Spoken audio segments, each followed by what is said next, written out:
Mi papá es oriundo de un pueblo de Guerrero que yo no había tenido el placer de conocerlo. Cuando llegué a principios de los 90, me quedé sorprendido por cómo la gente aún manejaba los usos y costumbres como modelo de leyes. Aún se apalabraban matrimonios a cambio de ganado o dinero y arreglaban mucho de los pleitos con más violencia, pero lo que más noté fue que el tema de la brujería, santería y chamanismo era algo que se respetaba mucho. Mi papá fue a visitar a un tío abuelo que ya estaba en las últimas y lo quise acompañar porque en verdad quería saber todo lo que me contaba sobre ese pueblo, como la vez que atraparon a una iguana tan grande como una vaca, o la vez que cayó una enorme luz del cielo en una ciénaga e hizo hervir el lago y matando a todos los peces de allí. De esas historias les puedo contar varias, pero la que me dejó con total impresión fue el caso de Pichojos. Él fue un joven que nació con síndrome de Down en el pueblo y resaltaba entre todos porque cuando tenía 18 años ya medía casi 2 metros y pesaba más de 170 kilos. Era enorme el Pichojos y estaba gordito porque se la pasaba comiendo puro pan con piloncillo, pero el problema es que solo con eso podían llenarlo y que fuera barato porque comía como por 5 personas. La gente del pueblo estimaba mucho a Pichojos porque era muy noble y no se metía con nadie. Casi no hablaba más que con los niños de la zona, su familia y uno que otro adulto que ya le tenía confianza. Siempre lo veías pasar cargando a su perro, uno pequeño que lo llamaba Chuy, por el pueblo, y en varias ocasiones ya le habían dicho que no se metiera más al fondo del monte, que con las lluvias estaba tupido de ramas y le podría salir algún animal, porque Pichojos en su inocencia veía a los animales y los quería agarrar, así fueran serpientes, arañas o lo que viera. Una tarde estaban 2 vecinos en la entrada del pueblo tomando mezcal, ya algo tomados, cuando vieron que del monte baja Pichojos, renqueando de una pierna. Pensaron que seguro jugando con su perro se tropezó, y por su volumen, una torcedura sería muy dolorosa.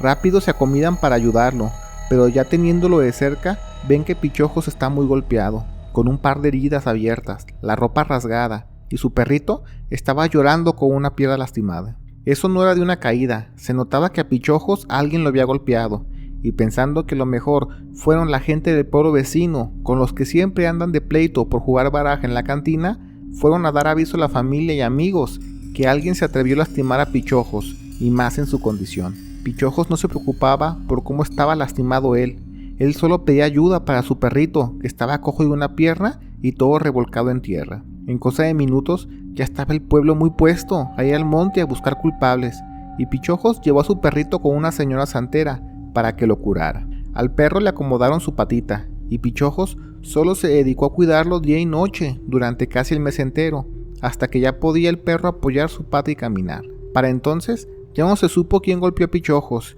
y cuando le preguntaban quién había sido, él solo decía que un señor con hocico de lobo. La gente ya le bajó a su enjundia de cobrar venganza, porque una cosa era enfrentarse a un pelado de algún pueblo y otra era hacerle frente a un nahual, de los que saben son de peligro. En el pueblo se sabía que allá por la zona, pero rara vez se escuchaba que hicieran sus fechorías con los animales de corral, porque como los decía, allí la gente no se anda con medias tintas. Si la hacías, la pagabas, y créanme que sus respuestas siempre eran muy violentas. Pasaron los días y los mismos 2 señores estaban tomando mezcal a la entrada del pueblo, cuando vieron que Pichojos iba muy decidido rumbo al monte, con su perro detrás de él. Ellos le dijeron que no le iban a dejar irse al monte, porque le podría pasar un accidente, y trataron de asustarlo, que le podría salir de nuevo el señor con el hocico de lobo. Pichojos se puso inquieto, y les apuntaba a la copa del monte, donde a lo lejos se veía una alumbrada que humeaba bastante. Los ojos de Pichojos se veían diferentes esta vez. Ahora miraba de frente y fijo, cosa que nunca hacía, porque por eso mismo le decían Pichojos, porque parpadeaba muy rápido y siempre con la mirada hacia abajo. Los 2 señores, como estaban tomados, pensaron que lo mejor, el que lastimó a Pichojos estaba arriba, y sintiéndose valientes y al fin buscando venganza, le dijeron a Pichojos que se quede allí y ellos van a ir a ver qué se encuentran, y aunque Pichojos quería ir, tuvieron que convencerlo con pan y piloncillo. Se fueron los 2 señores, y al llegar a la alumbrada, vieron un señor mugroso, como indigente, con el pelo y barba larga. No tenía hocico de lobo, como decía Pichojos, pero sí vieron que alrededor de él había un par de liebres y un gato salvaje vivos, pero con las patas lastimadas. Le buscaron bronca al señor, pero a lo que cuentan ellos, el viejo con risa de loco les decía que se le dejaran venir, pero sin maderos, machetes o filos. Hacia mano limpia, para ellos tiene. Y ahora sí, como decimos en el barrio, estos compas ni las manos metieron, a pesar que tenían ventaja con las cosas que cargaban, pero no le hicieron nada. Uno de los señores afirma que el señor riéndose les dijo que para hombres, ese niño, y apuntó a la brecha. Pichojos venía caminando, muy decidido por lo que parecía cobrar venganza, y los señores le decían que no se acercara, pero ni cómo impedirlo por la condición en la que estaban. Ellos juran cómo fue la pelea. Pichojos vio de frente al señor y se le dejó ir encima, como toro listo para cornear. Lo tumbó y le dio una vuelta, y como si fuera una ligera rama de carrizo, le quebró la pierna y lo dejó a su suerte. Se notaba que estaba exaltado, pero cuando vio a las 2 liebres y al gato salvaje lastimados, volvió a ser el mismo Pichojos de siempre. Tomó a los animales del lomo y ni se preocupó por los 2 señores que estaban allí lastimados. Él solo quería llegar al pueblo con la señora que curó a Chu y su perrito. Los señores se quedaron allí hasta que las horas fueron por ellos, y aparte de lo lastimado que estaban, los encontraron en shock. No podían darse a explicar lo que habían visto, y tuvieron que llevarlos cargando con la herbolaria para que les diera algo para los nervios, porque si no, les iba a reventar el corazón de lo acelerado que lo tenían. Pasó un día hasta que pudieron hablar, y dijeron que cuando Pichojos se fue con los animales, el señor con la pierna quebrada seguía riéndose como loco. Se cayó al fin cuando llegó un lobo, enorme, casi tan grande como un toro. Lo olió por unos momentos y de la espalda se lo llevó arrastrando al hombre lastimado. Más arriba de la loma, pero allí no terminó la cosa, porque después de perderlos de vista, a la hora se apareció un señor. Flaco, corrioso, de unos 70 años, y caminando directo a ellos se hinca, y les dice que les quiere preguntar algo, pero deben de hablar con la pura verdad, porque si no es así, peor les va a ir.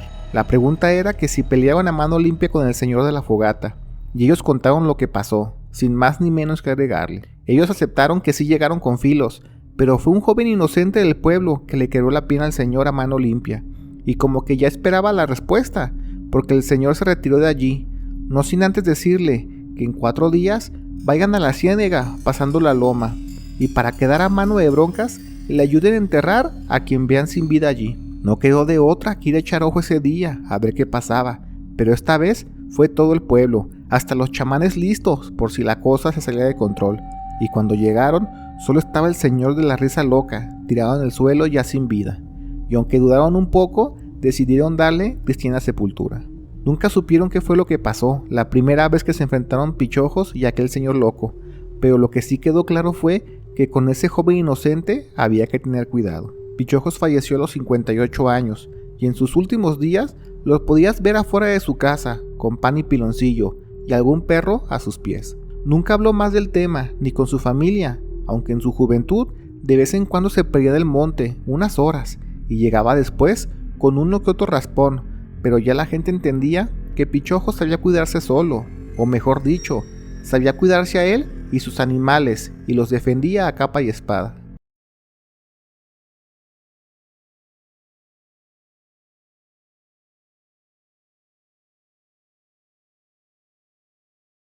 Tengo ya 16 años trabajando como jefe de guardias de seguridad en un parque industrial. Cuando mandamos a pedir personal en las entrevistas, les hago una pregunta muy simple, y es que si creen en lo paranormal, ya sean fantasmas, demonios o lo que sea, y aunque ellos siempre lo toman a broma, yo no lo hago solo para hacer más ligera la entrevista, lo hago porque nunca está de más estar abierto que algo extraño pueda pasar en el turno, como me pasó a mí una vez. Antes de ser jefe trabajé como guardia rondinero en una empresa pequeña por el centro de la ciudad, y en el turno de la noche solo éramos el encargado, don Ismael, que era un señor de grande edad y enojón a más no poder, y yo. Pero con el aumento de carga de trabajo de los trailers necesitábamos a otro rondinero para que nos apoyara a despachar rápido, y la agencia contrató un joven que se llamaba Raúl, pero después de lo que pasó entendimos que seguro ese no era su nombre. Le dijimos que aquí no hay puentes y se trabajaban los días festivos, sí o sí, pero que no todo es malo, los pagan muy bien. Como el chavo entró a trabajar a mediados de diciembre, era para hacerlo a la idea que trabajaría el 24 y el 31 en el turno de la noche. Él dijo que no había problema, que toda su familia es de Colima y él vive solo aquí, así que por trabajar esos días no hay bronca, que es más, hasta le cae súper bien para ganarse más dinero. El chavo se veía tan común como el encargado o yo. El mero 24 de diciembre llegamos a las 10 de la noche para arrancar turno, y llegó Raúl con su uniforme de guardia, pero con unas botas industriales tácticas muy padres y se veían muy caras. Le pregunté dónde las compró y me dijo que se las trajo un primo suyo de Estados Unidos. Estábamos perdiendo el tiempo, dando rondines, y Raúl me dice que si nunca me han asustado aquí, en las bodegas, y le dije que no, aunque sí han habido días que hay ruidos raros. Estuvimos hablando sobre apariciones unos 40 minutos, y Raúl, de manera muy extraña, me dice que si me siento cómodo con ese calzado. Le digo que sí, las botas se ven pesadas, pero son cómodas, y me empezó a hacer más preguntas, como si era alguien atlético, si no me cansaba rápido, me daban calambres o le batallaba con la respiración, y le dije que soy muy sano, no fumo, y antes me daba por jugar en las canchas del barrio, pero ahora con ese trabajo ya no puedo. Le dije que por qué lo preguntaba, y Raúl solo dijo, espero y sea verdad, porque ya siento que están arriba de nosotros. Yo le pregunté que a quién se refería, y en ese momento el encargado que estaba en monitores nos avisa por el radio que vayamos rápido a caseta, y no salgamos al patio de maniobras, que era donde seguíamos en nuestra ruta del rondín. Vamos con el encargado, y nos dice que hay algo en el tercer patio, que lo vio en el monitor, y parece como un perro, o algo más grande. Vimos un rato las cámaras, y sí se notaba que algo estaba pasando muy rápido entre las cajas de tráiler. El encargado nos dice que seguro debe ser un cholo enviciado, que se brincó a robar, pensando que estaría solo por ser 24 de diciembre. Y yo, aún sin asustarme, le dije que salía a revisar, y me llevaría al guardia nuevo, para que se vaya fogueando de cómo está la jugada. Apenas le iba a decir que si se trajo su chamarra, porque estaba haciendo un frío pero bravo. Pero él con calma se estaba quitando su camisa de guardia, y abajo tenía una playera térmica negra, y de la mochila que estaba en la caseta, sacó una sudadera negra y unas manoplas. Su tono al hablar cambió por completo, y ahora con voz autoritaria nos dice que salgamos, él y yo al patio, y que el encargado nos guíe con los monitores para decirnos dónde ir a buscar esos seres. Yo le pregunté que cómo sabe que son más de uno, porque yo apostaba que solo era un cholo, ya que por la zona hay varios. Él dice que son 3, y que está bien que piense que son cholos, pero que cuando vea al primero no me eche para atrás y salga al quite. Esto ya se estaba poniendo muy macabro, y dando una última mirada a monitores, vemos pasar a uno de esos seres caminando con calma, y tenía razón, no era un cholo, era un perro enorme, pero no eran del mismo tamaño sus patas.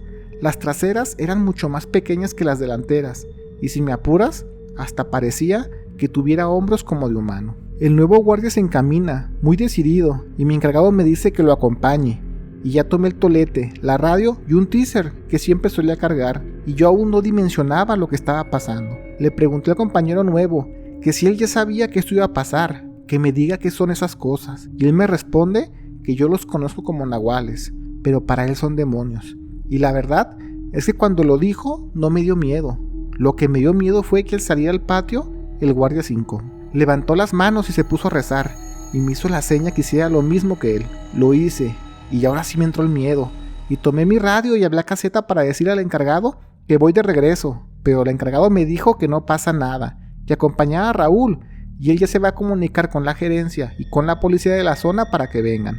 Ya me estaba entrando el nervio, y aún recuerdo las palabras que me dijo el nuevo guardia que hizo que todo cobrara sentido. Me dijo que los soldados del diablo se valen del miedo para ser fuertes. Si no les temes, no son más que seres torpes. Me grita que imagine que solo son perros y todo será más sencillo, y me hace la seña que me vaya del lado oeste del patio, por donde estaban las cajas de tráiler que no se usan, y yo besé mi escapulario, y pues a ver de cómo nos toca. Avancé entre las cajas, cuando escuché el crujir de la grava, como si algo pesado caminara. Salgo con el tolete y vi un perro. Primero lo vi del tamaño normal, pero apenas me gruñó, empecé a dar pasitos para atrás, y conforme exhalaba, se los juro que el perro crecía en tamaño frente a mí. El perro llegó a crecer tanto como el doble de su tamaño, y cuando el miedo me ha vencido, veo que pasa un segundo perro, pero ese de tamaño normal, y atrás de él el nuevo guardia, persiguiéndolo, y me grita que no sea miedoso, que saque la casta, y pues ya será de Dios. Pegué de gritos como apache y me le dejé al perro enorme en el nombre de Dios.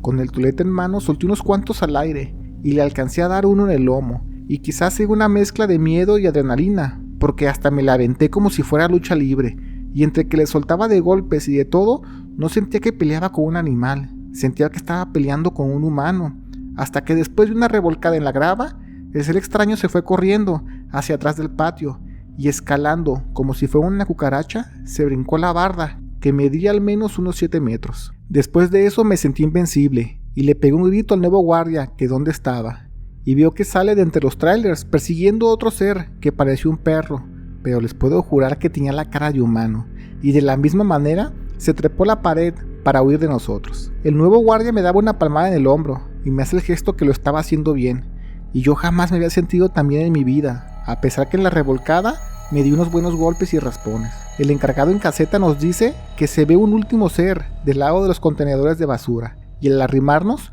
los dos vemos un señor de unos 70 años levantando las manos, y dice que no quiere problemas, que sabe que fue un error venir, y que se iría de allí sin hacer escándalo. El nuevo guardia le avienta un filo y le dice que ya sabe qué hacer, y el señor enfrente de nosotros se quitó un par de dientes, y una vez hecho eso, ya me dice el guardia que lo dejemos ir. Toma los dientes, los echa en una bolsa, y apurándome me dice que me tengo que bañar lo antes posible. Como se notaba que el nuevo guardia sabía bastante del tema, ni le pregunté el por qué, y busqué dónde asearme. Me arrimé donde hay una toma de agua con manguera, me quité la ropa y me bañé con agua helada, a pesar que estábamos como a 3 grados, y al terminar nos fuimos rápido a la caseta, donde el encargado estaba pálido de susto por todo lo que vio.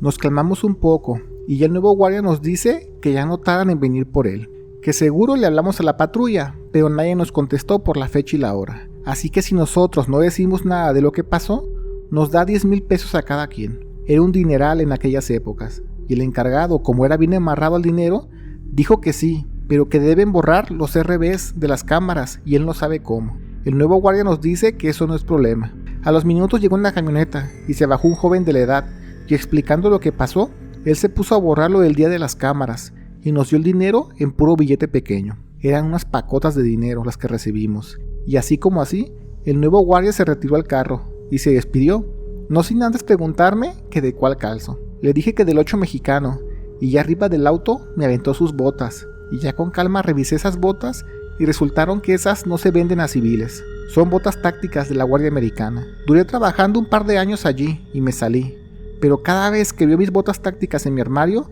pienso que ser valientes va de la mano con que la gente cree en nosotros, como aquel guardia tuvo fe en mí.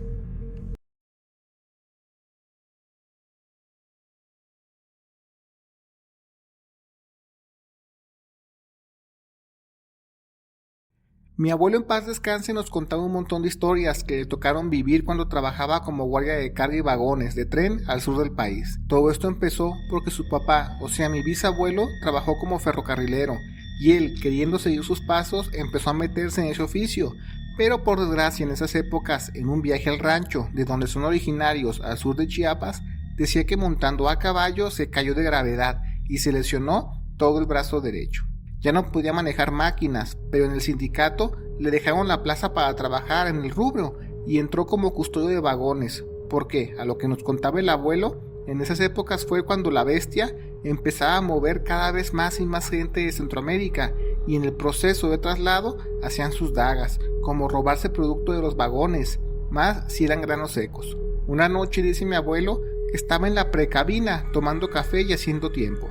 Tenían que esperar que pasaran cierto punto, donde la gente se subía a los vagones, y la encomienda era darles chance, siempre y cuando los que se alcanzaran a subir, porque no todos lo lograban, era que se quedaran en los vagones finales, donde llevaban material de construcción o mineral en bruto. Más adelante ya no podían moverse, y ese era el eterno problema, porque les valía, y se subían y ahí empezaban los problemas, y cuando no había de otra, usaban la fuerza o hasta armas. Dando un rondín, vieron que no había nadie arriba de los vagones, y sacados de onda, mi abuelo le preguntó a su camarada que si no hubo viaje horas antes de intersección, y tal vez allí se hayan subido, pero nada. Caminaron por todos los vagones, hasta que al fin vieron por los pasillos laterales a 2 muchachos jóvenes de unos 25 a 30 años. Mi abuelo y colega les tiraron la luz en la cara, y les dijeron que o se recorren hasta los últimos vagones de arena o habrá bronca con ellos. Hasta eso los chicos levantaron las manos y dijeron que no querían bronca y les mostraban sus mochilas como dando a entender que no eran rateros y no traían nada para abrir las cargas. De hecho dijeron que en el siguiente cruce, cuando baje la velocidad del tren y vean que esté plano el suelo, se van a brincar porque tienen miedo de algo que está en el último vagón. Mi abuelo primero pensó que era puro choro, de los cuales ya había escuchado todos los habidos y por haber. Mi abuelo nos comentaba que en ese trabajo, con tal que los inmigrantes los dejen estar en los vagones, te inventan de todo, así que seguramente en más de una ocasión ya le habían dicho que hay fantasmas en los vagones de atrás. Mi abuelo y su camarada les dijeron que no le jueguen al vivo y se vayan para atrás, pero ellos no querían, y no quedó de otra que hacerlo por las malas, y los corretearon por los vagones, hasta que los empujaron a los últimos y les advirtieron por última vez, que o se quedan allí o va a haber bronca. Uno de los chicos volteó a ver el paso del sendero, y al mirar algo de pasto, aventó su mochila, y luego él, con el tren en movimiento. De ese chavo dice mi abuelo que no recuerda cómo cayó, pero del otro chavo que lo hizo a los segundos después, que también brincó, vio claro que al caer se hizo palanca en su pierna y se la lastimó feo. El camarada de mi abuelo estaba sorprendido de ver que preferían brincarse a quedarse allí y dudaban del por qué lo hicieron. Avanzaron por los vagones y revisaron los pasillos y no vieron nada extraño. Regresaron a la precabina a llenar la bitácora y se pusieron a jugar baraja haciendo tiempo hasta el siguiente rondín, que era 2 horas después. Ya eran las 3 de la mañana cuando se alistan para dar su revisión, y caminando en el pasillo lateral, mi abuelo nota que al fondo está la silueta de un ser enorme, escondido entre el último y penúltimo vagón, como que asomaba la cabeza. Pensó que podría ser solo un juego de sombras, pero después notó que el ser salía de los enganches y avanzó por el pasillo hasta llegar a la cola del tren, y ahí notó que no era enorme de volumen, avanzaba agachado y por eso se veía robusto, porque en realidad era muy alto, pero estaba envuelto en muchos harapos. Con la pura luz de la luna se alcanzaba a notar que era humano, pero muy alto, casi tan alto como de 3 metros, porque con solo 2 zancadas subió el vagón de tierra. Mi abuelo aún no le caía el 20 de lo que podría ser, y le dijo a su colega que fueran a bajar quienes estuvieran arriba. Van los dos listos, y al estar cerca del vagón, notan que empieza a desbordarse la tierra por los costados, como si alguien estuviera caminando sobre ella, a pesar que en ocasiones, para cuidar la tierra de aeronazos, la tapan con un tipo de malla ciclónica, que ese era el caso. La tierra caía por los costados, hasta que se animaron a subir, y el primero fue mi abuelo. Dice que estando arriba no veía que hubiera levantado la lona nadie, pero se notaba que alguien la había rajado en el mero centro. Y ahora, los dos asomándose, porque para esto el tren seguía en movimiento, estaban enganchados de su cinturón de seguridad a las argollas y no se animaban a subirse por completo a revisar quién o qué había rajado la lona, y apuntando con sus lámparas intentando buscar algo, ven como un resoplar tan fuerte como la de un toro avienta la tierra por los costados. Primero el colega de mi abuelo se armó de valor y se acercó a la rajada de la malla ciclónica para revisar, y con el pie empezó a mover la tierra, hasta que sintió como algo lo tomó de la suela de su bota, pero no con la intención para jalarlo, era más bien como para espantarlo. Fue tanta la sorpresa que esto lo destanteó y se cayó de nachas en la tierra, y gateando se acercó a mi abuelo y le dijo que tienen que hablar a monitores porque allí hay algo enterrado y está con vida. De nuevo los dos se quedaron al filo del vagón, abierto, pensando qué podría ser, y en un lapso de 30 minutos vieron que salieron un par de resoplidos más con mucha fuerza. Antes de seguir, déjenles platico sobre mi abuelo, para que entiendan por qué actuó como actuó en esa ocasión. Háganse cuenta que mi abuelo dice que su lesión del brazo fue por una caída, pero después mi abuelo, en paz descanse, nos dijo que no era verdad, que fue porque en una ocasión se hizo de palabras en una cantina. Él se agarró a golpes con un hombre de esos que se visten de mujer y andaba de fichero, y creyendo que era una victoria segura, se bronqueó con él, pero la vestida le metió una buena zarandeada y fue víctima de burla mucho tiempo, y desde entonces mi abuelo ha sido mucho de probar su valentía, y por eso le entraba a los guamazos en el tren cuando era necesario. Bueno, una vez contado eso, mi abuelo se amarró uno, se aguardó el otro y se subió a revisar qué había en ese vagón abierto. Empezó a mover con su bota la tierra, pero con el tolete listo por si salía algo peligroso. Un último resoplido salió con fuerza y un poco de tierra le cayó en los ojos a mi abuelo. Mientras se limpiaba la cara, ve cómo la arena se mueve y sale una mano humana. Lo afirma porque era de 5 dedos, pero era una mano con apariencia horrible. Decía que su tamaño era casi del doble de grande que una mano adulta normal. Su color era gris claro y la textura se notaba muy seca y con muchos callos. Las uñas eran negras y largas, en forma de aguijones, que salían de la punta de los dedos horrible. Mi abuelo pensó que esto era de oro nunca, y apenas iba a soltar el primer toletazo, con fuerza, cuando la mano se escondió de nuevo. A los segundos sale, pero con una piedra grande, y la avienta a los pies de mi abuelo, pero no con la intención de lastimarlo, era más bien como ofreciéndola. Mi abuelo dudó en tomarla, pero cuando lo hizo vio que esa piedra ordinaria tenía un cuarzo brilloso muy bonito. Mi abuelo tuvo esos 30 segundos, donde tenía que decidir qué hacer, pero algo le dijo que lo que sea que esté allá adentro no quiere broncas, y hasta le estaba ofreciendo algo a cambio para dejarlo en paz. Mi abuelo tomó la piedra, y al bajar le dijo a su colega que para qué buscarle problemas donde no los hay, porque si siempre han permitido dejar a gente emigrar usando los vagones esos, ¿qué diferencia hay con lo que hay ahí? Y mejor se regresaron a la precabina a revisar la piedra. Vieron que no era un cuarzo normal. Lo que había dentro de esa piedra era un ópalo muy grande. El colega le dijo que esas piedras valen buen dinero, y cuando entregaron el tren en la siguiente estación, pasaron con unos canteristas para que limpiaran la piedra de ópalo. La piedra era el tamaño más grande de una uva, y al final se la acabaron vendiendo un gringo por una buena suma de dinero. Sobre el extraño ser que se las dio, ya jamás volvieron a tener una experiencia similar con él en el tren.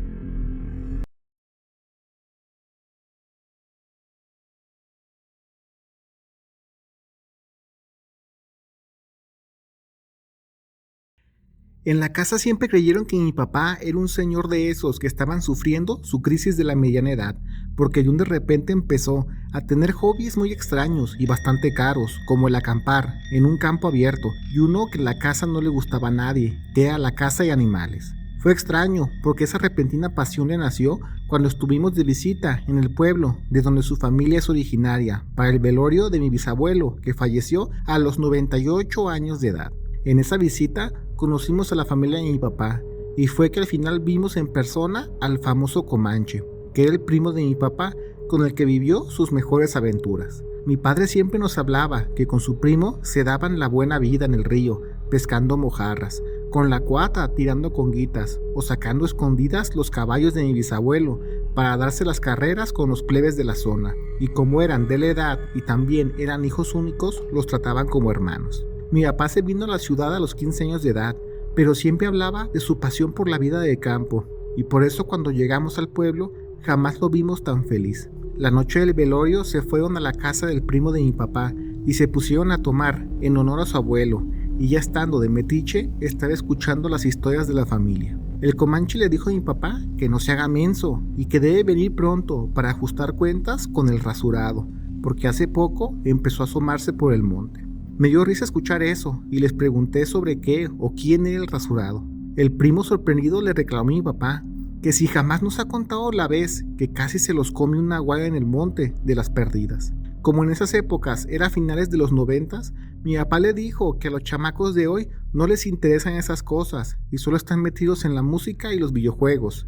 Y en mi caso era verdad, porque a mí en esa época se me iba la vida jugando PlayStation 1 y viendo MTV. El primo me dijo que escuchara y me contó que cuando ellos tenían 13 o 14 años se iban al monte con un rifle de postas a cazar animales para un señor que les compraba las pieles, y a pesar que mi bisabuelo les decía que no se fueran tan a fondo de la sierra, ellos se alocaban y se metían hasta donde las piernas les daban. En la casa sabían que estaban chamacos, pero sabían cuidarse solos, así que no era tanto problema que se fueran o incluso que hasta se aventaran sus días acampando. En una ocasión se fueron a cazar y vieron en la loma a mucha liebre moviéndose rumbo a los árboles, seguramente porque algo las perseguía, y viendo la oportunidad se fueron tras ellas, pero al seguirles el paso se metieron muy al fondo del monte y ya mejor aprovecharon para amanecerse allí y madrugar con guitas al día siguiente. Estaban en lo suyo cuando mi papá vio a contraluz la silueta de un animal grande, casi tan grande como un toro, que se movía lento, pero sin cuidar el sigilo. Se escuchaba fuerte su resoplar y sus pisadas. Ellos, siendo chamacos de rancho, sabían que con un tiro al aire cualquier animal, así fuera un lobezno o un jabalí, saldría corriendo despavorido, y por eso no se asustaron y solo se quedaron atentos a lo que pudiera pasar. El extraño animal se acerca y al asomar su cara entre las ramas, claro vieron el hocico largo de un lobo, pero este no tenía nada de pelo. Ya saliendo del cuerpo entero, era un animal enorme, casi tan grande como ellos, pero sin nada de pelo. Al principio dudaron que pudiera ser un oso terminando de invernar, porque esos salen con poco pelo después de dormir meses, o tal vez tuviera sarna, pero cuando ya lo vieron de cuerpo completo, en 4 patas y con su cola, ya no había nada que dudar. Era un lobo enorme, gigantesco, pero sin pelo y con los párpados negros llenos de granitos. El primo tomó el rifle y tiró al aire, y se escuchó que muchos animales corrieron por la zona, pero ese lobo no, siguió avanzando lento hacia ellos. Como ellos ya tenían bien capeado ese terreno, sabían que unos metros por la arboleda había un tronco con maderos clavados para subirte y desde allí hacer guardias para tener mejor vista.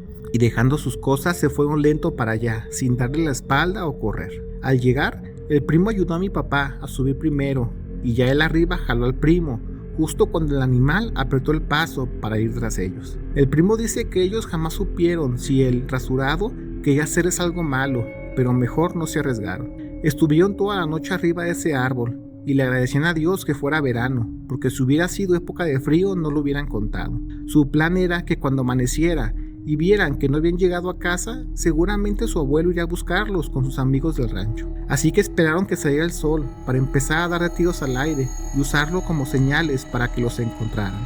Para esto, el lobo enorme estaba dando vueltas al árbol y levantaba la mirada hacia ellos. Su mirada tenía algo raro, porque cuando hacía eso mi papá y primo decían que les daba un pesar en su boca y salivaban bastante por un sabor intenso a tierra. Ellos escupían al suelo y donde caía la saliva, el lobo enorme se acercaba y al olerlo se ponía frenético y gruñía con tal fuerza que se escuchaba el rechinar de sus dientes. Ya comprobaron que ese animal era peligroso y se pusieron atentos a darle aviso a su abuelo y amigos cuando vieran que se acercaban y el animal no los tomara por sorpresa.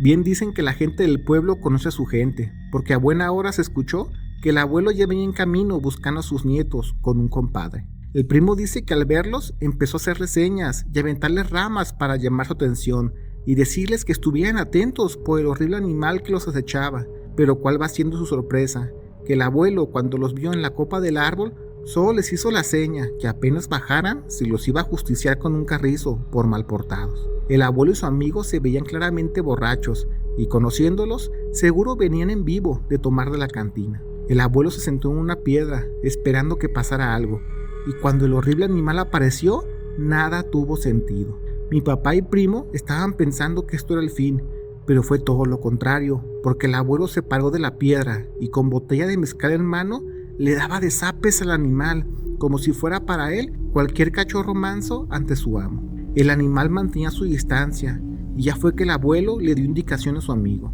Este se quitó del cinto su machete, aventándolo al suelo, y levantó las manos para hacerle frente al animal. Para esto, el abuelo seguía risa y risa tomando de la botella, mirando desde la piedra, y ya fue que vieron la pelea, la cual el primo de mi papá cuenta que no fue cosa de niños. El lobo enorme en un par de ocasiones tomó al amigo del abuelo del lomo y lo aventaba lejos, pero este se volvió a parar para hacerle frente. La pelea duró unos 20 minutos hasta que el abuelo, después de terminar su botella, levantó la voz, se quitó el cinto y corrió al animal dándole de cinturonazos en el lomo hasta perderse entre la arboleda más cercana. Después de eso ya solo fue esperar que el amigo del abuelo agarrara aire de su batalla y mientras el abuelo le limpiaba las heridas, también le tronó los dedos a mi papá y a su primo para que bajaran lo antes posible.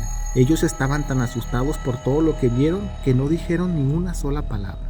No tanto porque el animal horrible casi los ataca, sino por cómo el abuelo trató al extraño animal sin una pizca de miedo. Se encaminaban al pueblo y ya estando en la casa, el abuelo solo les dijo que sobre aviso no hay engaño y serán reprendidos porque ya van varias veces que se les dice que no se metían al fondo del monte, y también les echó en cara que últimamente estaban muy vagos, sacando los caballos de los establos a escondidas o tomando los rifles sin permiso. Así que no hubo de otra más que recibir unos buenos cinturonazos que no hagan reflexionar para bien a los chamacos, y a partir de allí ya le bajaron a las travesuras por el miedo que ya les generaba su abuelo. También ni siquiera necesitó decirles que guardaran silencio de lo que vieron en el monte. Cuando escuché esta historia me quedé sorprendido, porque mi papá, si tú lo ves, es una persona de ciudad, súper línea, trabaja como contador y es alguien muy analítico de pensar, pero estando en su pueblo ya lo veías tomando pulque del guaje, borrachote con mezcal en mano.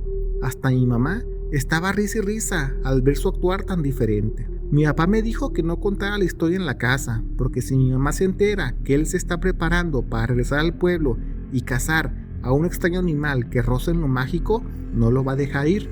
Así que mejor dejemos que ella crea que mi papá está en una crisis de mediana edad. Pero no. Él simplemente quiere medirse con aquel ser que una vez vio, porque si su abuelo pudo, él jura que también podrá.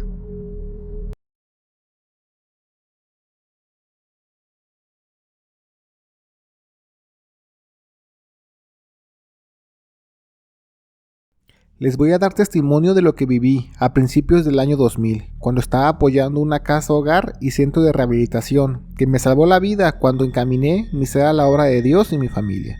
Yo tenía 32 años, y después de casi una década de vicios y malas decisiones en pandillas, me tocó caer en el hoyo por 5 años, pero pude encontrar la luz y me dio el poder de salir adelante. Apenas puse un pie afuera, entendí el regalo que tenía en mis manos y me mantuve derecho por la vida. Me anexaron en un centro de rehabilitación y al salir quise apoyarlos lo más que pude porque el lugar siempre tuvo mucha carencia. Así que cuando salía de mi trabajo, que era en la obra, me iba a apoyarlos para hablar con los chavos, hacer limpieza y echarles un ojo, porque no faltaba que se pusieran inquietos y nunca está de más ponerles un hasta aquí. Con el tiempo me dieron trabajo de planta en ese lugar y la neta estábamos salvando muchas vidas. Un vecino en una ocasión me dijo que tiene una casa llena de tiliches en un rancho a las afueras de la ciudad y que allí hay costales de ropa gabacha, que si quiero ir por ellas me las regala, que de algo le han de servir a los chavos que cuidamos en el anexo. Y fui por ella una noche y me llevé mi camioneta, que es una Datsun hecha polvo, pero me sacaba el jale cuando se lo pedía. Andaba por la brecha, camino al centro, con la ropa, cuando se me apagó la camioneta de golpe. Era vieja la troca, pero no solía hacerme eso.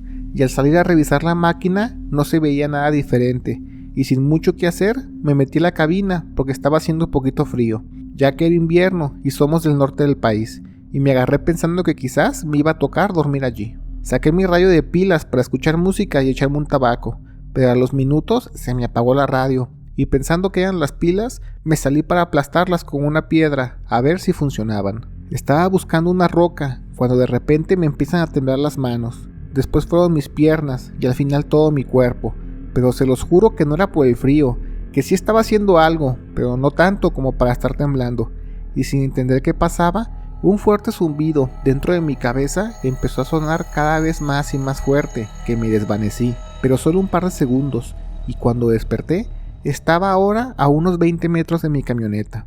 Yo estaba fuera de la brecha, ahora dentro del despoblado, y por segunda vez me empezó la temblorina en el cuerpo y me desvanezco de nuevo. Ahora estaba otro tramo más alejado y ya asustado me puse a rezar en el nombre de Dios que me diera luz en el camino porque no entendía nada de lo que estaba pasando. Pasaron 10 minutos y al ver que ya no había zumbido o temblorina me fui corriendo a mi camioneta para intentar hacerla arrancar. Me prendió la primera y me fui de allí rezando una y otra vez en voz alta pidiéndole fuerza al Señor. Y poniendo atención a la brecha, veo que pasa una luz muy potente flotando al lado mío, pero en dirección contraria a la mía. De hecho venía de frente, pero me esquivó a centímetros del cofre, y yo ni chance tuve de frenar, solo apreté el volante y cerré los ojos esperando el choque. Pero no fue así, y asustado porque estaban pasando cosas muy extrañas, más fuerte rezaba en el nombre de Dios. Avancé un tramo, cuando veo que dentro del despoblado hay un joven corriendo arriba de la loma y lo hace como si su vida dependiera de ello. Mirando los espejos, parece que la misma bola de luz con la que casi choco estaba detrás de él, pero a una velocidad medida. La luz era grande, tan grande como una pelota playera, o al menos así la vi yo. Y la verdad es que me hubiera ido y dejarlo a su suerte en cualquier otra etapa de mi vida, pero ahora entiendo por qué Dios hace sus cosas a su manera. Por eso estaba allí en ese momento, y encomendándome al Creador y pensando que si Él está conmigo, nadie estará contra mí, le empecé a pitar para que volteara el joven, pero sin salirme de la brecha. Cuando al fin me vio, dobló en dirección de frente a mí y me paré a esperarlo, y no negaré que aún rezando estaba con un bate de béisbol, por si nos tocaba hacerle frente a lo desconocido. El joven a metros de mí como que se tropezó y se dio una buena revolcada, de esas veces que hasta das un par de vueltas por la velocidad y paso que llevaba.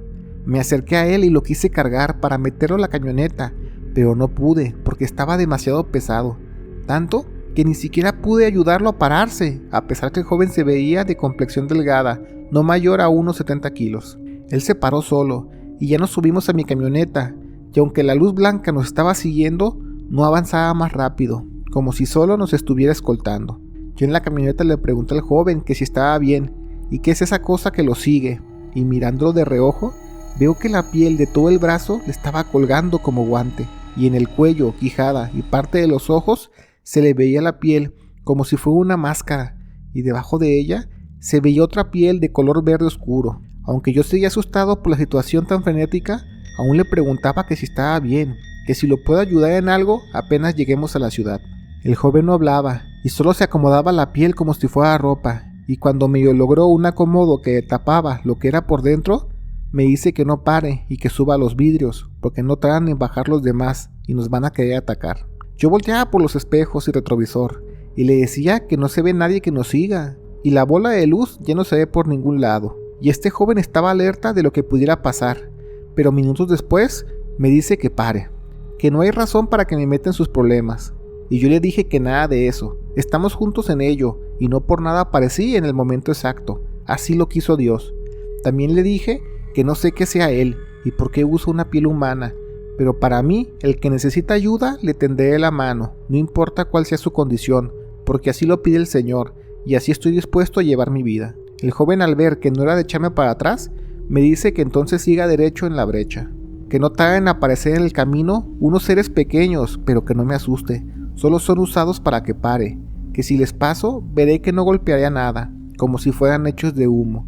Y precisamente me está explicando eso cuando veo a dos seres pequeños como niños, en cuerpo y estatura, pero su piel era de color gris, con los ojos negros y enormes.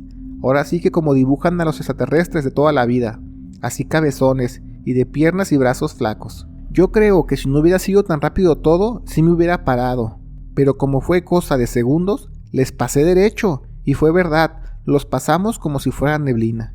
Ya estábamos unos 5 minutos de llegar a la primera intersección donde ya pasaban más vehículos, y me sentí un poco más aliviado. El joven puso uno de sus brazos en el tablero, y pude ver que tenía zafado el codo. Se le veía muy mal, pero él muy serio se recargó, y se lo acomodó sin decir nada o quejarse por el dolor.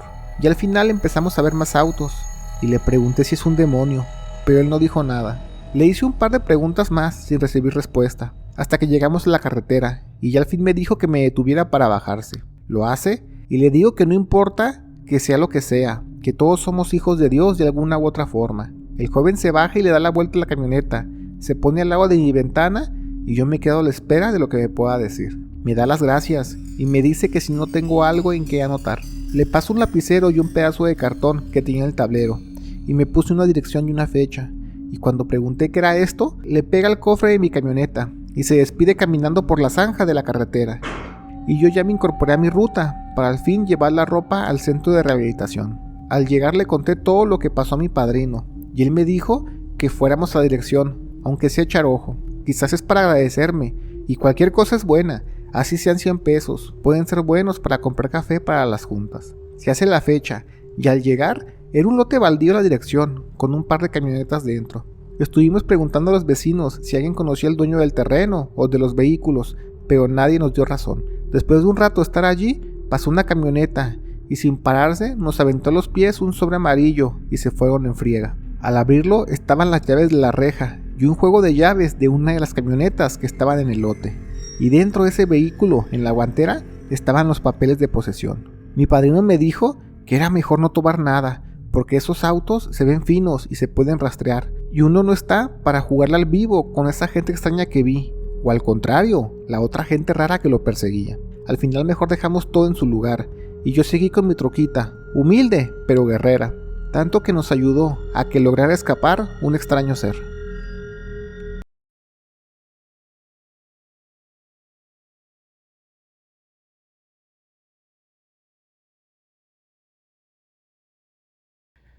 Lo que les cuento nos pasó en una ranchería de mi tío, ya casi 10 años.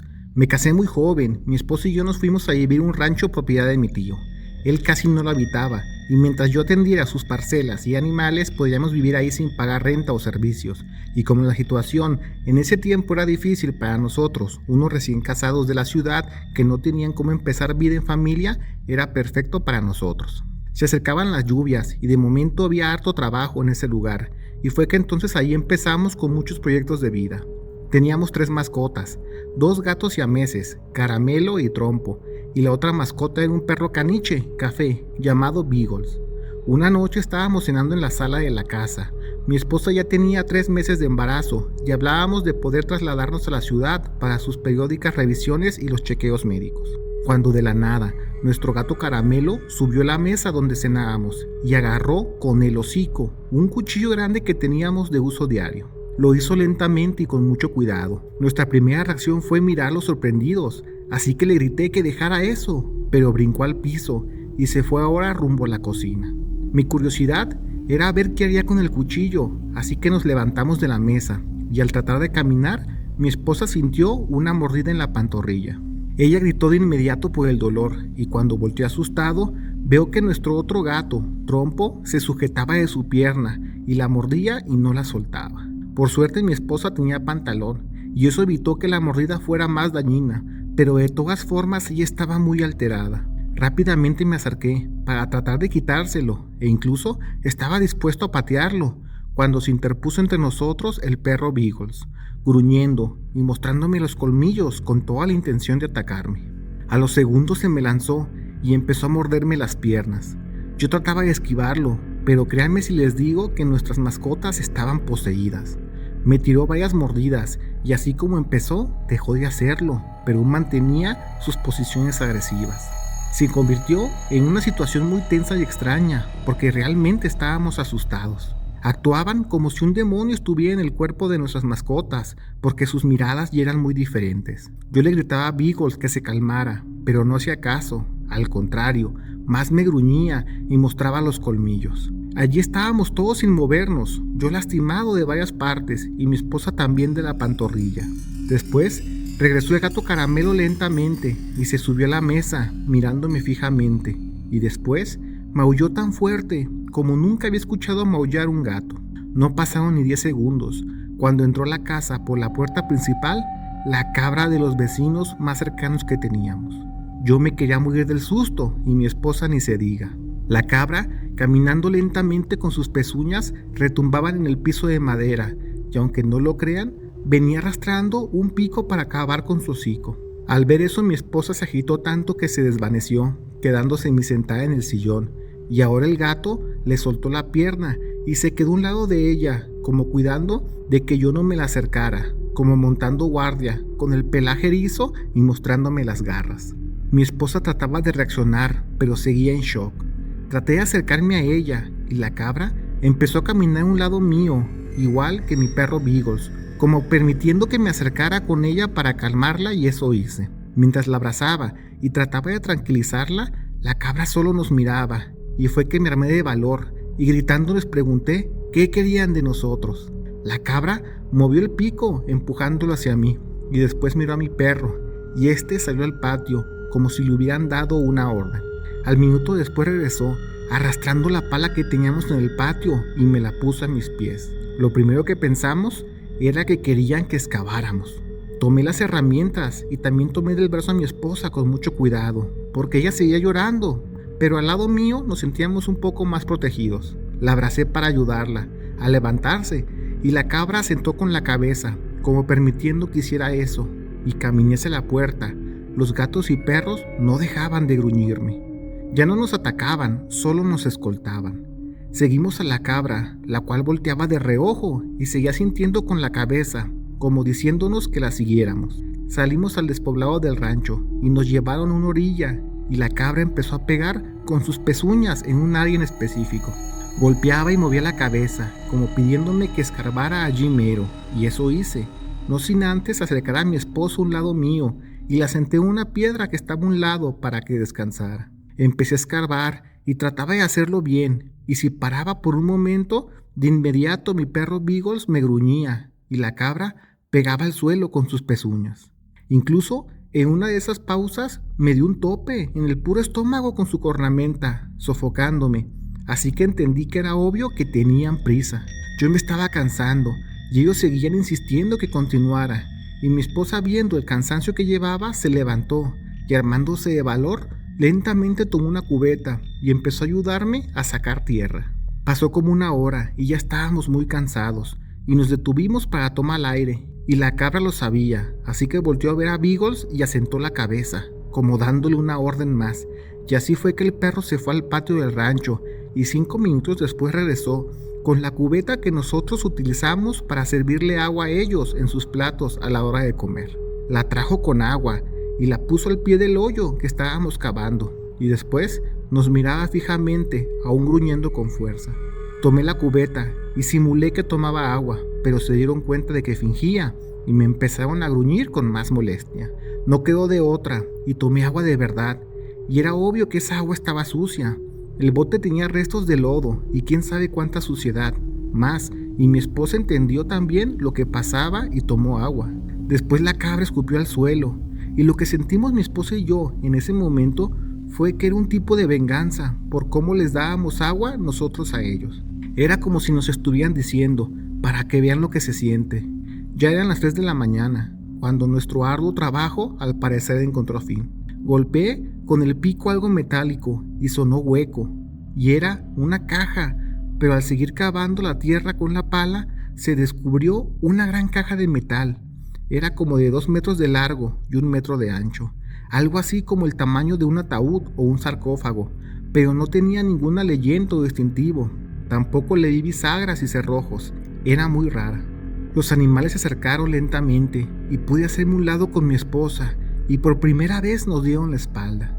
Miré a mi mujer y ella me muestra discretamente que tiene las llaves de la camioneta en las manos y me hace la seña que nos fuéramos.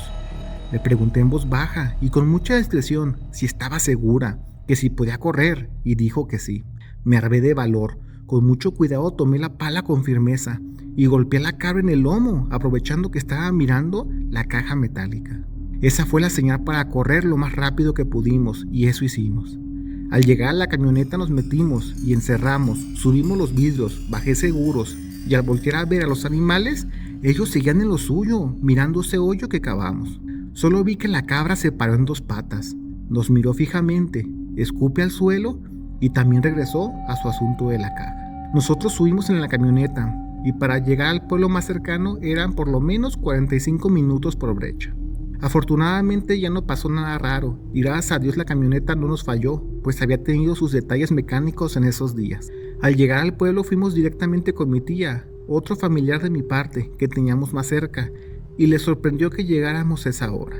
Mi esposa seguía estresada y le costaba trabajo controlar la ansiedad y el llanto, y ya fue que le explicamos a mi tía lo que pasó, pero ella, como si no le sorprendiera lo que estábamos contando, nos daba el avión. Mi esposa siempre ha sido muy intuitiva, y en la primera oportunidad me dijo que nos fuéramos de ahí. Algo no le gustaba de cómo se estaba comportando mi tía, y es verdad, porque mi tía, muy tranquila, solo decía que si estábamos seguros de eso. Cualquier persona al escuchar lo que vivimos debería estar muy sorprendida y con muchas dudas y preguntas. En cambio mi tía tenía una reacción muy fría, y al preguntarle dónde estaba mi tío, o sea, su esposo, nos evade y dijo simplemente que ahorita venía. En ese momento nos miramos mi esposa y yo, y no hubo necesidad de decir nada. Coincidimos con la mirada que teníamos que irnos de ahí, y aprovechamos para retirarnos enseguida. Al prender la camioneta, vimos a mi tía que estaba parada, viéndonos desde la ventana de la cocina, muy seria, que hasta daba miedo, y ya mejor nos fuimos a la capital con la familia de mi esposa. Todo el camino hablamos de lo que nos pasó, y definitivamente entendimos que era algo sobrenatural. Al llegar con la familia de mi esposa tuvimos que inventar que se sintió mal cuando estábamos limpiando el patio quitando el zacatal, y es por eso que estábamos todos sucios de la ropa, y por encontrar atención médica adecuada en el rancho, mejor decidimos llegar hasta la capital. De momento nos instalamos con sus papás. Lo primero que acordamos fue que lo que nos pasó con nuestras mascotas no lo comentaríamos con nadie más, hasta estar bien seguros que no tendríamos problemas por decirlo. Por un buen tiempo estuvimos muy nerviosos, y en cualquier lugar donde hubiera animalitos, por más pequeños que fueran, les dábamos la vuelta, porque todo animalito que vemos en la calle o en la casa de cualquier persona nos miran diferente, nos miran como si supieran lo que nos pasó. Siempre al mirarnos o cruzarnos en su camino, nos mantenían la mirada muy fija y por varios segundos, y casi siempre movían la cabeza hacia un costado, como extrañados, y eso me recordaba a la cabra. Nunca regresamos a ese rancho, y después supimos que nuestra tía falleció a los pocos días de irnos de allí. Su casa se la quedó el mafioso del pueblo, y de mi tío nunca supimos qué fue de su vida, y del rancho también. Cambió de dueño y ahora es una bodega de fertilizantes y hacen peleas clandestinas de gallos a veces. Jamás volvimos a tener mascotas, y ahora que nuestro hijo nos pide un perro o un gato, tenemos la discusión si será conveniente volver a tener a un caramelo, un trompo o un beagles como mascota, porque de cabras y chivos ni en barbacoa. ¿Qué onda, gente de la comunidad de México Inexplicable? Y sé que están pensando, ¿qué pasó con la historia? ¿Quién era la cabra? ¿Qué era ese sarcófago que estaba enterrado? Bueno, pues esa historia, como muchas otras que se entrelazan, aparecen en el libro que se llama Los Auténticos Reales. Este libro lo escribió mi carnal, un hermano mayor que también es editor en jefe de los relatos que subimos en México Inexplicable. O sea que el libro está totalmente aprobado por mí. Siento que soy como una voz de autoridad, ¿no? Entonces imagínense, si así somos de buenos subiendo relatos, imagínense cómo va a estar este libro, carnales. Va a estar buenísimo. ¿De qué va? Pues ustedes imagínense todo lo paranormal que puede existir en México, vivido desde una perspectiva del narco, del rancho, de la juventud, de la familia, de la ciudad, maestros rurales, todo converge. Háganse cuenta que es como Sin City. Da vuelta en la esquina correcta, encontrarás una historia genial. Pues en Los Auténticos Reales, da vuelta en el rancho correcto y encontrarás 1000 historias, donde todas se entrelazan para un bien común o un mal común. Entonces, ¿de qué va? La invitación, carnales, es sobre de narcos, o sea, esta es una compilación muy padre, la verdad, léanlo. Yo quedé así como de wow, o sea, mi canal trae nivel, güey. Porque para los que me conocen sabrán, soy medio diva y si algo no me parece lo digo abiertamente. De hecho, cuando mi canal me dijo que estaba escribiendo este libro, leí los bocetos y la neta, yo le había dicho, si no me parece te lo voy a decir, la neta está muy bueno. Como el relato que ustedes escucharon, carnales, así está todo el libro. Lo pueden encontrar en Amazon, barato como carne de gato, ¿vale? Entonces, léanlo, dense la oportunidad. Créanme que se van a llevar una excelente sorpresa y se van a quedar más picados como los dejó este relato, banda. Así que ya saben, Auténticos Reales, aprobado por México Inexplicable. Escrito y editado por mi hermano mayor, Luis Ernesto Pantoja, que también es jefe editor de aquí de México Inexplicable. Entonces, hay calidad, hay nivel México Inexplicable. No cualquiera te ofrece eso, solo nosotros. Buena vibra, banda. Yo soy Tony Pantoja, sigan apoyando el canal. Y quien lo lea, quien lo compre y lo lea, me escribe y hablamos por Skype de cómo le pareció y lo dialogamos, ¿no? Entonces, ya se la saben, banda. Saludos, Los Auténticos Reales en Amazon, banda, Bueno, güey, bueno. Sin palabras. México tiene las mejores historias paranormales, eso ya nos quedó claro, pero también tenemos las mejores historias de fiesta, y aquí también se las contaremos. Sigue nuestra nueva cuenta, México Embriagable, y escucha las mejores historias de la peda, como solo los mexicanos sabemos hacerla. Ya hay videos en la cuenta, allá te vemos.